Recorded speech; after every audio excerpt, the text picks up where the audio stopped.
ప్రియమైన వారలారా, యేసుక్రీస్తు నామమున మీకు నా ప్రేమపూర్వక శుభాకాంక్షలు. ఎలా ఉన్నారు? ఈ ఉదయకాలం ఎలా ఉన్నది? ఒక నూతన రోజును దేవుడిచ్చాడు కదా, దేవుని మనం స్తుతించాలి. స్తుతించడం అలా ఉంచండి. ఒకే ఇబ్బందిగా ఉన్నది, పోరాటముగా ఉన్నది అని మనసులో నీరసపడిపోయారా? ఇబ్బందుల మధ్య ఉన్నారా? ఇప్పుడు ఒక ఇబ్బందికరమైన పరిస్థితి, ఇంట్లో ఒక ఇబ్బంది, చదువుకునే స్థలంలో ఇబ్బంది, పనిచేసే స్థలంలో ఇబ్బంది, పరిచర్యలో అన్ని స్థలములలో ఇబ్బంది, బిజినెస్లో ఒక్కొక్కటిగా వచ్చుచున్నవి. ఒకవైపు ఆర్థిక ఇబ్బంది, చట్టాల వల్ల. ఇలాంటి పరిస్థితులను చూస్తే ఎంతో ఇబ్బంది కలుగుచున్నది, చాలా కష్టంగా ఉన్నది, ఎలా జీవించాలో తెలియడం లేదు అన్న ఇబ్బందులలో ఉన్నారా? ఇది ఇలాగే ఉంటుంది. ఆఖరి కాలములో ఇలాగనే లోకముంటుంది. ఇక మీదట సమాధానం వెతుకుతారు, అది దొరకదంటారు. ఊరికే మాట్లాడతారు నాయకులందరూ, సమాధానము అని చెప్పి. అవన్నీ చూడలేము. ఇవి ఇబ్బందికరమైన దినములే. ఏం చెప్తున్నారండి? అయితే ఇలాంటి పరిస్థితుల్లో ఎలా జీవించాలి అని అనుకుంటున్నారా? ఒక దైవజనుడు తన అనుభవంను చెబుతున్నారు చూడండి. 2 కొరింథీయులకు 4వ అధ్యాయము 8వ వచనములో, ఎటుపోయినను శ్రమపడుచున్నాను, ఇరికింపబడువారము కాము.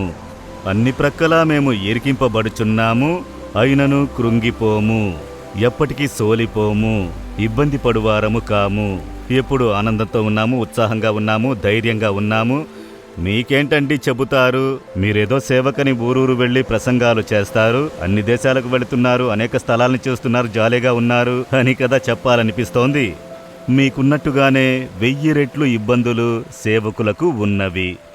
అన్ని ప్రక్కల ఇబ్బందులు, అన్ని ప్రక్కల సాతానుడు ఇరుకును కలుగజేసి స్తంభింపజేసే కార్యమును చేయుచూ ఉండును. ప్రతిదినం భయపడే కార్యం కలుగును, ప్రతిదినం ఇబ్బంది పడే కార్యము కలుగును. ఈ సేవ నుండి ఒక ఇబ్బంది కలుగును, ఆ సేవ నుండి ఒక ఇబ్బంది కలుగును. ఈ పరిచర్య చేయడానికి వెళితే అందులో ఒక ఆటంకం కలుగును. అన్ని ప్రక్కల నుండి ఇబ్బంది కలుగును. కొన్నిసార్లు ఏం చేయాలో తెలియకుండా పరితపించు పరిస్థితి కూడా కలుగును. ఆ విధంగా అన్ని ప్రక్కల ఇబ్బంది. ఒక ప్రక్క మనుషుల వలన ఇబ్బంది కలుగును, ఇంకొక ప్రక్క అధికారంలో ఉన్నారే అధికారుల వలన ఇబ్బంది కలుగును, ఇంకొక ప్రక్క మనతో కూడా ఉన్నారే వారి వలన ఇబ్బంది కలుగును, ఇంకొక ప్రక్క కుటుంబంలో నుండి ఒక ఇబ్బంది కలుగును, ఇంకొక ప్రక్క సాతానుని వలన, ఆకాశమండలో దురాత్మల వలన ఇబ్బంది. అన్ని ప్రక్కల నుండి ఇబ్బంది కలుగును. ఈ విధముగా ఇబ్బందులను సంధించుచూ ఉంటున్నాము. అయితే ప్రతిరోజు ఈ ఇబ్బంది కలుగును. నాకు తెలుసు, ఇది ఆఖరి వరకు ఇబ్బంది ఉండును. దీనికి ఒక ముగింపు లేదు. ఎందుకంటే క్రైస్తవ జీవితం అనేది పోరాటంతో నిండిన జీవితమే. యేసు ఏం చెప్పాడు? లోకంలో మీకు శ్రమ కలుగును, అయినను ధైర్యముగా నుండుడి, నేను లోకమును జయించిన వాడును, మీకు తోడుగా ఉన్నాను. అదే మన నమ్మకము, అదే మన విశ్వాసము. కనుక ఇబ్బంది కలుగును. ఇబ్బంది కలగకూడదు అని మీరు ప్రార్థన చేస్తే దానికి జవాబు రాదు, ఇబ్బంది కలుగును. అదే క్రైస్తవ జీవితం, దేవుడు మనకు ఉంచిన మార్గము. సేవ చేయుచున్నారా? సిలువను మోసే తీరాలి. సిలువను మోయకుండా ఎలా ఆయన్ని వెంబడించగలము? అది ఇబ్బంది, అవమానము, నింద, అబద్ధపు నేరారోపణ, ఇవన్నీ వచ్చును. బయట నుండి వస్తే పర్వాలేదండి, లోపల నుండే ఇలా ఉన్నదని అంటున్నారా? అలాగే ఉండును.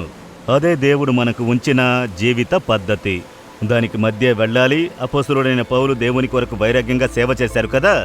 ఆయన చెబుతున్నారు, ఎటుపోయినను ఇరికింపబడిన వారము కాము. సాతానుడు మనల్ని ఇరుకున పెట్టి ఇబ్బంది కలుగజేయును, మనల్ని స్తంభింపజేయును, ప్రార్థనకు ఆటంకం కలుగజేయును, పరిచర్యను అడ్డుకోవాలని అనుకుంటాడు. మీ చర్యలను వాడు స్తంభింపజేయాలని చూచును. బిజినెస్ చేయుచున్నారా? దాన్ని స్తంభింపజేయాలి. ఎందుకంటే మీరు పరిచర్యకు సహాయకులుగా ఉన్నారు. మీరు ఉద్యోగం చేయుచున్నారా? అక్కడ మిమ్మల్ని స్తంభింపజేయాలి. ఎందుకంటే మీరు దేవుని రాజ్యం కట్టుటకు ప్రయాసపడుతున్నారు. మీరు చదువుకుంటున్నారా? మీ చదువులో మిమ్మల్ని స్తంభింపజేయాలి. ఎందుకంటే మీరు సాక్ష్యం చెప్పి యేసుని మహిమపరచుచున్నారు. మీరు సంతోషంగా ఉంటే ఇంకా యేసుని మహిమపరచుచూ ఉందురు. మిమ్మల్ని స్తంభింపజేయాలని ఇబ్బంది కలుగజేస్తాడు. ఆ ఇబ్బందులకు మధ్య మనల్ని సంతోషంగా ఉంచే దేవుడు ఒకరు ఉన్నారు. ఇది సాతానునికి తెలియదు. వాటికందుకే మెదడు పాడైపోతుంది. ఇన్ని ఇబ్బందులలో వీరు ఎలా సంతోషంగా ఉంటున్నారు? ఎన్నో ఇబ్బందులు కలుగును. అయితే నేను చెప్తాను, సాతానా, నీవు ఎన్ని ఇబ్బందులు తీసుకుని వచ్చినా, ఎన్ని నిందలు, ఉపద్రవాలు, కష్టాలు తీసుకొచ్చినా నా ప్రార్థనను అడ్డుకోలేవు, నా పరిచర్యను అడ్డుకోలేవు, నా సంతోషమును నీవు చెడగొట్టలేవు. ఎందుకంటే నిన్ను జయించిన యేసు నాతో కూడా ఉన్నారు.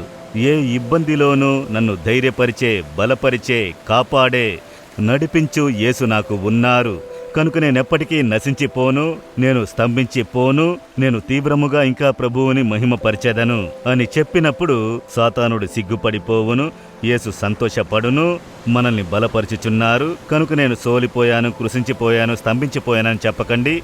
అన్ని ప్రక్కలా నేను ఇబ్బంది పడినను నేను కృశించిపోను. సాతానా, నీవు నన్ను స్తంభింపజేయలేవు, నా ప్రార్థనను అడ్డుకోలేవు, నా పరిచర్యను అడ్డుకోలేవు, బిజినెస్లో, నా ఉద్యోగంలో నన్ను స్తంభింపజేయలేవు. నేను ప్రభు కొరకు లేచి ప్రకాశించెదను. ధైర్యంగా చెప్పండి, దేవుడి దినము మిమ్ములను బలపరుచుచున్నారు.